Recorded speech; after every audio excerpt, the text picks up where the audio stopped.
In today's session, we will do the shlokas, very important shlokas from 10.6 all the way to 10.10.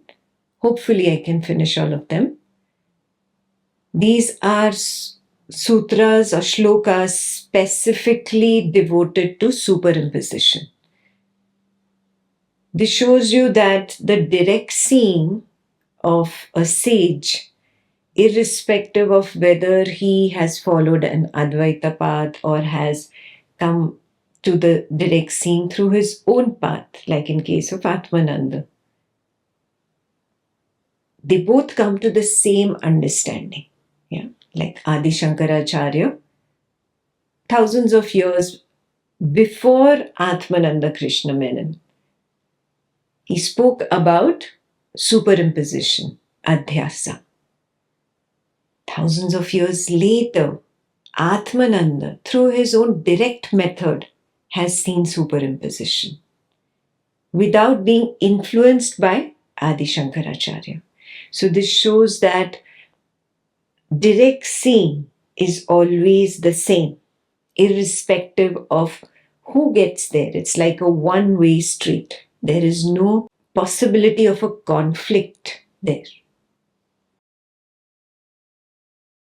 In the previous verses, 10.4 and 5, Atmananda very clearly pointed out that if one has developed the conviction in being nothing but consciousness, it releases him from all bondage. And he gave a very important hint there that instead of all these worldly thoughts, if only the thought of consciousness is continuously there, it takes you deep. So what does it mean? I keep thinking, I'm Brahman, I'm Brahman. No, that is not going to help. Recognizing that the witness consciousness itself is an I thought. This is the key. Like right now, there is the world where you are seeing this session in progress. And then there is the body, which is sitting still, that is the participant of this particular session. But where is the I sense? That I thought? It's not in the body. When you were on the worldly, ignorant side of things, that time you thought the consciousness is in the body. But you've practiced separating yourself as the witness of the body. So now see, where is the I? Can you sense it? Do you recognize there is a center which has that I sense? And then there is the periphery that knows the I sense in the center. If this is clear, if this seeing is your own seeing, not an assumption, not a thought, but your own seeing, then it is called Bodhamatra. Recognizing that it is all knowledge only. It is pure consciousness only. There is only the knowledge of an I sense. That's it. It is an I thought. So if the thought is that one is consciousness and that thought is deep and strong, one becomes freed from all bondage. This is where we ended last week in the last session. So what he means, you strengthen this recognition of I sense and the location of the I sense. You recognize the I sense that I was talking about. You recognize how the I sense is the seer and this body is the seen. And there is a peripheral knowledge field that knows the I sense, that knows the body. The I pretends to be the seer. Those who are at a higher level have seen that even this collapses. the I will collapse, which means there is a higher level of seer happening here. Please hold that stand. Hold the I sense as we go through this entire series of shlokas today. Very important to come back to it if you lose it. Yeah? How do you recognize it? It's very much that sense of I am which is at the center, and there is a peripheral knowledge field which says, I know I am. I know I am.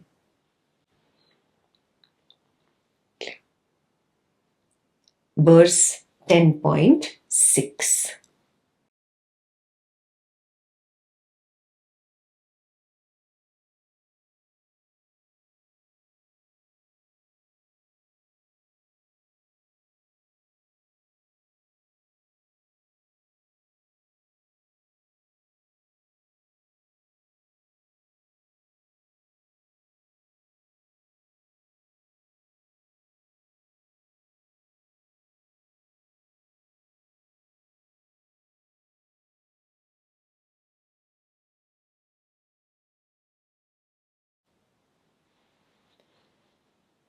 In your own direct seeing of Swapna Nidra Jnana Sadhana, from absolute nothingness, the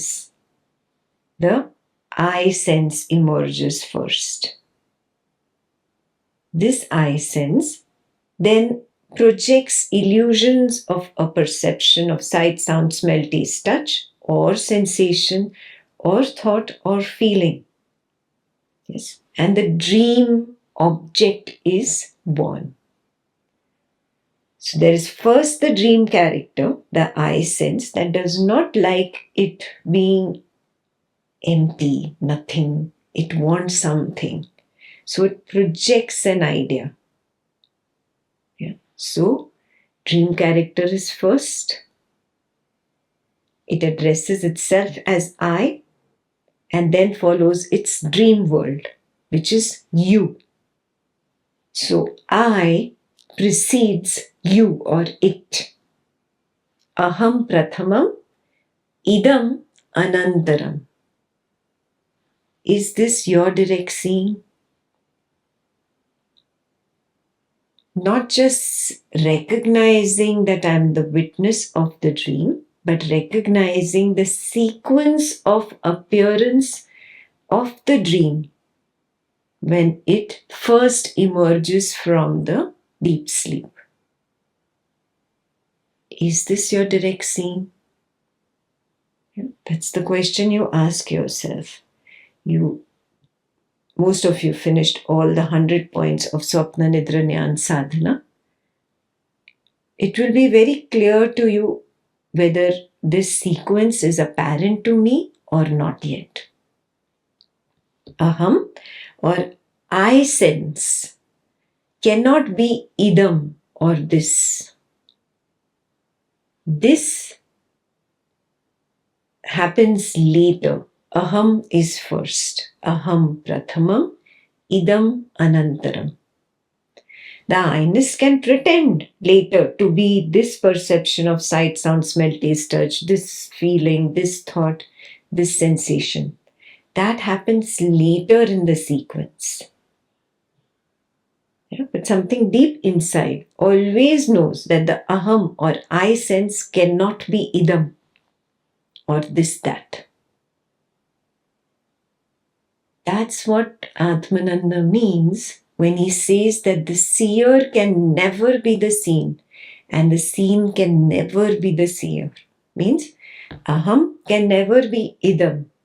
Idam can never be aham. Are you able to directly witness the aham idam distinction in dream? And then taking this homework one more level higher. Are you able to directly witness this aham idam distinction in the waking? What I mean by distinction is the clear sequence of appearance of aham before idam. The sequence of appearance of the seer before the seen. If there is clarity, yes, I see the sequence, it means that your conviction in that I thought, in the I sense, has strengthened. Yeah, it's become unwavering. Only the unwavering conviction can completely liberate one from this body identification.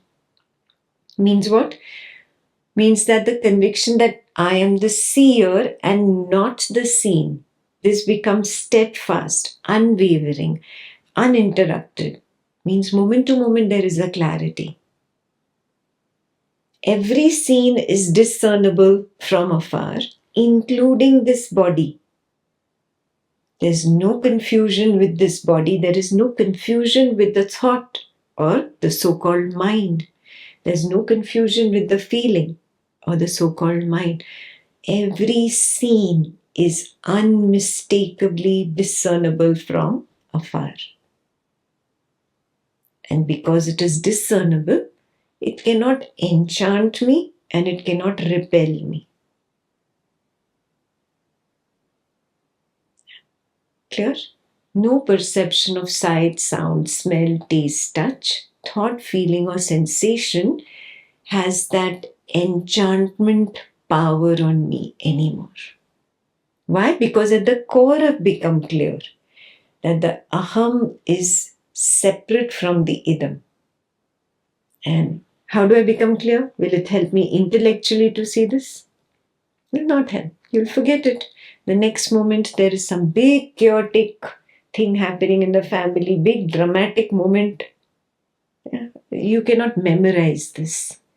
It has to be your seeing in Swapna Nidra Jnana Sadhana.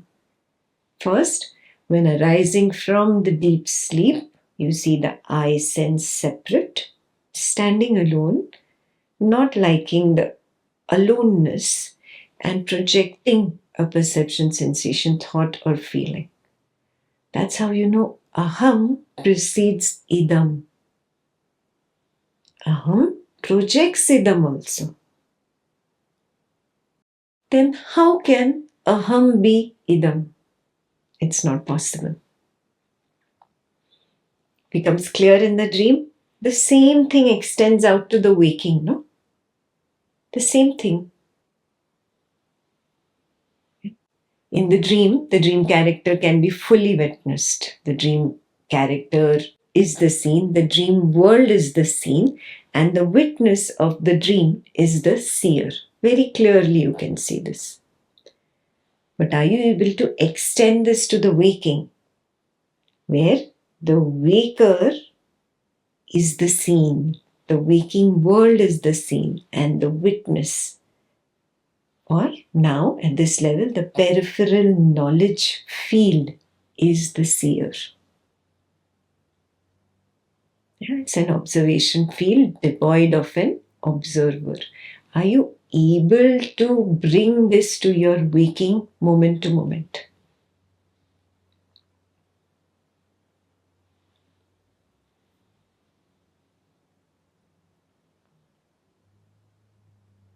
If the conviction is there that I am not that which is seen, then this witnessing becomes seamless, fluid-like, effortless, moment to moment.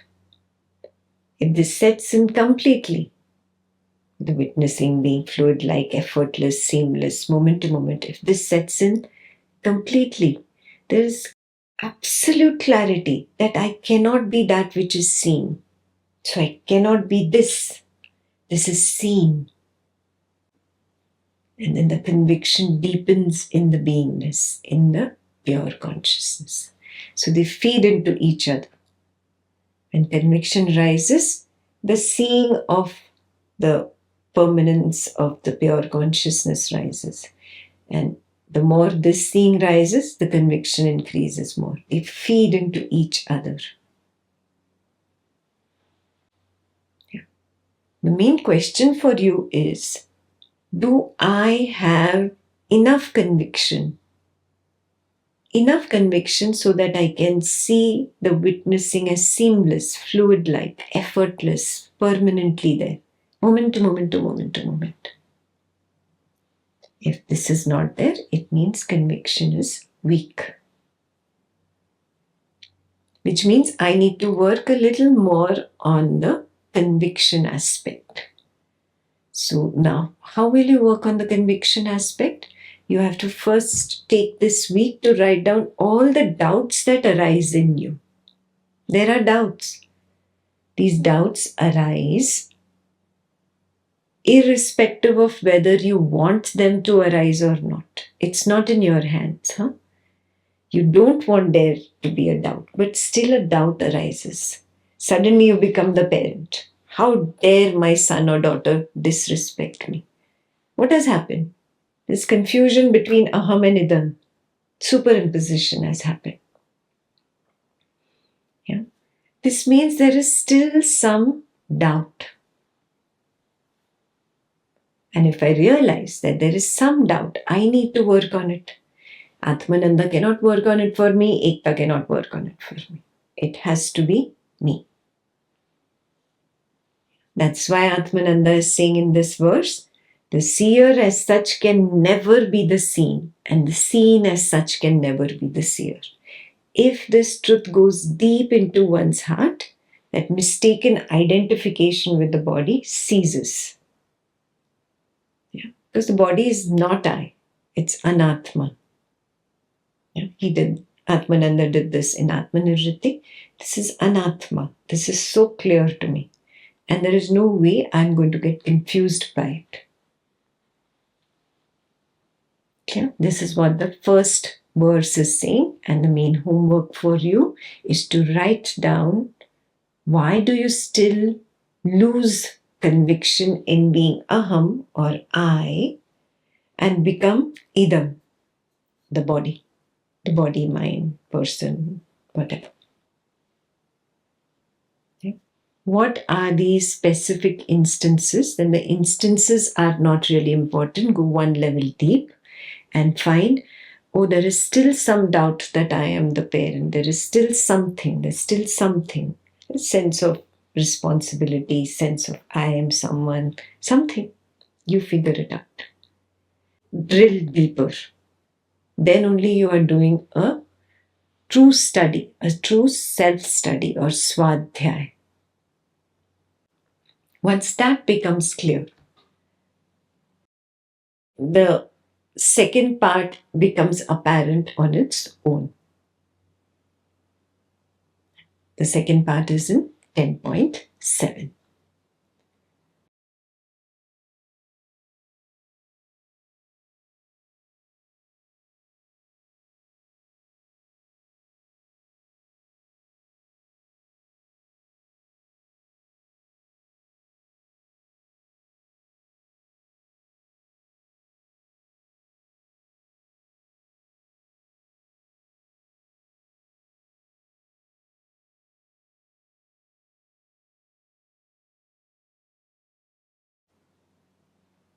So in the previous verse, we said that you have to really implement this. You have to do swadhyay. So how do I do swadhyay? He's saying recognize the superimposition again and again. And special care must be taken to recognize the superimposition. So what is superimposition? We've done this before in the Advaita retreat. Adi Shankaracharya called it Adhyasa. Adhyasa or Adhyaropa. That is superimposition.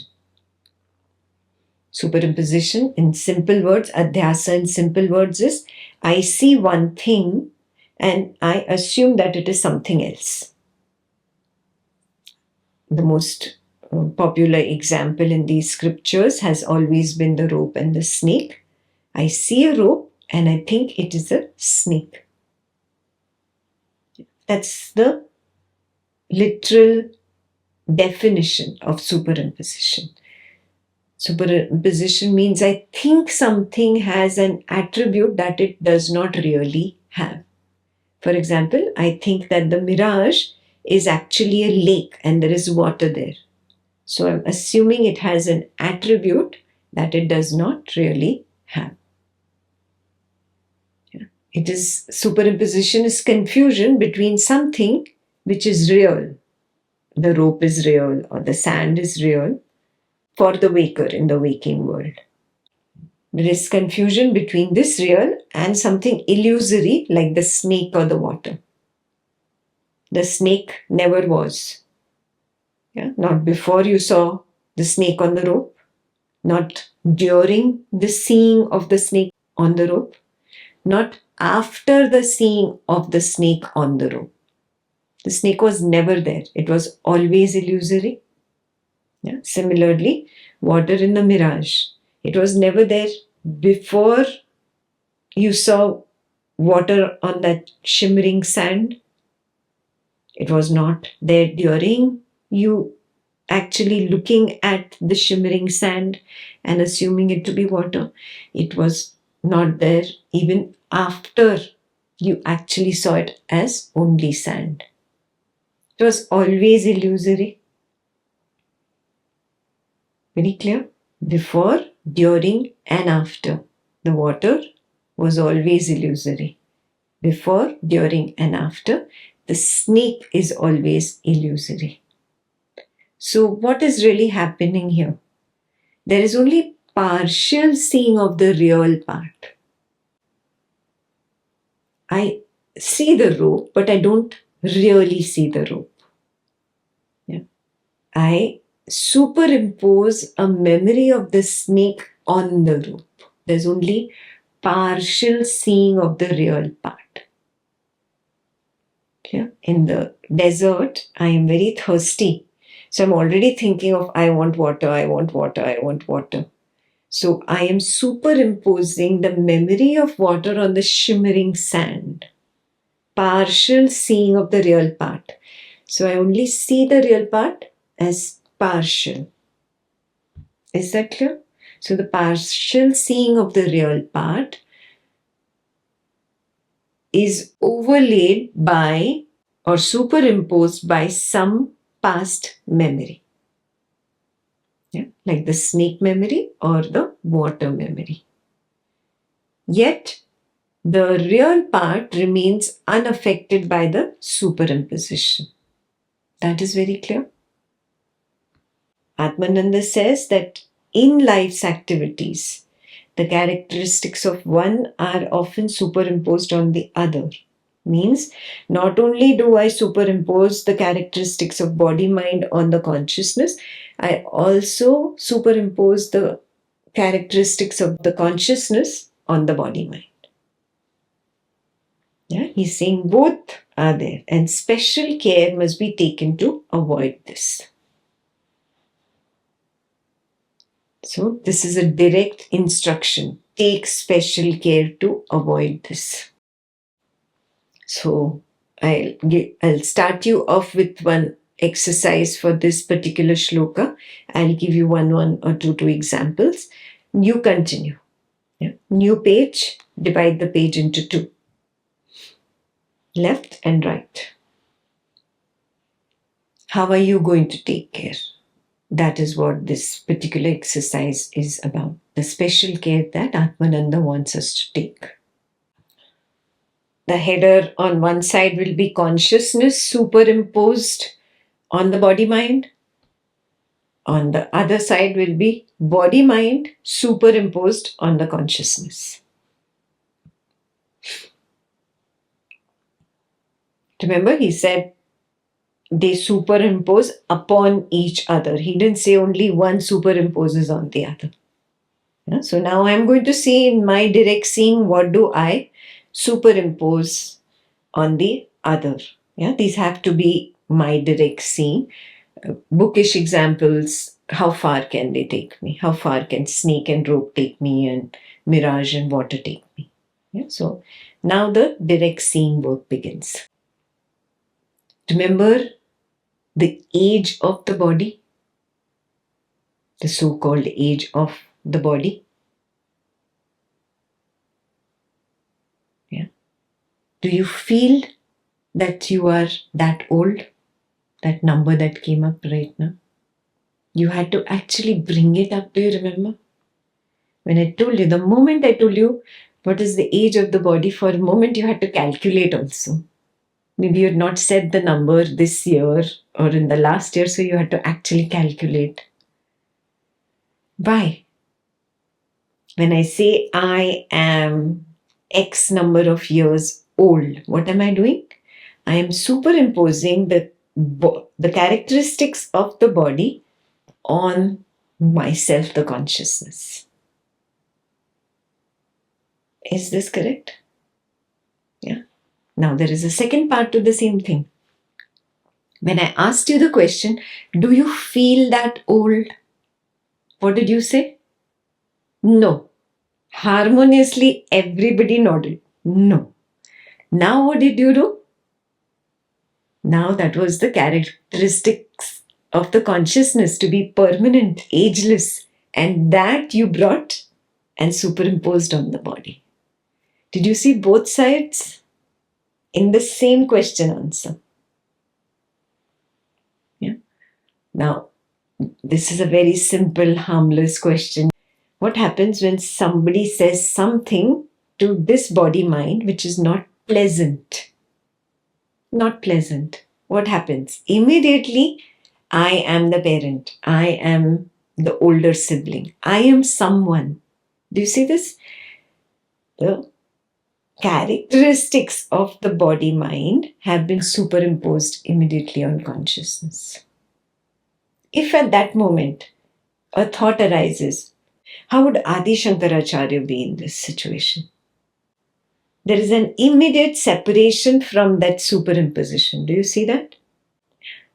Now I have managed to remove the superimposition just by the recognition that I am not this body mind person to whom these unpleasant words were said. I am simply the consciousness that saw one wave arise of unpleasant sound. That's it, period. So you manage to remove the superimposition. The technical word for this is called sublation. Sublation of the superimposition. Too technical? Just say you broke the superimposition. You separated it out. This is the special care that you must take. Now take a moment to write it down.